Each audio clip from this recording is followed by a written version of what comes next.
With Lean, it's very important not only to know who your customer is, but to understand what he or she values. A core concept to understand is that for any externally focused organization, including a state agency, the way to maximize the long-term benefit to the investors, in our case, the tax-paying public, is by delivering value to customers. Because we don't get to do our vital mission work when we fail to deliver value for our customers. Instead, we're bogged down dealing with complaints and other distractions that keep us from our mission. Even worse, dissatisfied customers often will invent solutions to perceived problems. Solutions we may not like. Let's define what we mean by value.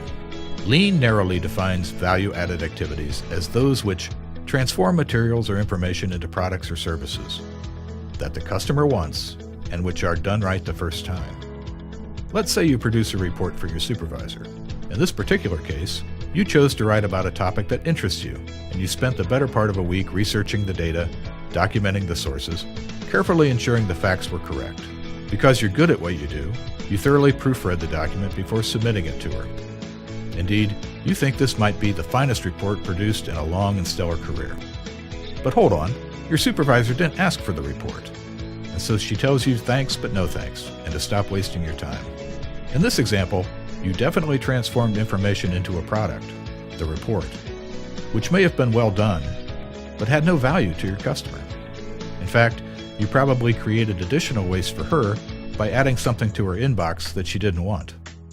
Likewise, had your supervisor asked for a report, but you blew off the assignment and submitted substandard work days past the deadline, you would find pretty much the same result, but for another reason.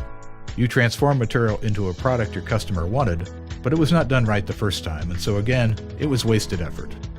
It may surprise you that much of what we do in our day-to-day job is not value-added from the customer's perspective.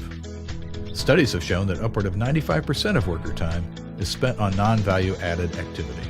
And even if this estimate is high, say the figure is more like 85%, there is still a lot of room for improvement. Now, just because activities may be non-value-added in terms of what our customer may be willing to pay for, it doesn't mean they aren't necessary. We all operate in a world of constraints over which we have no control.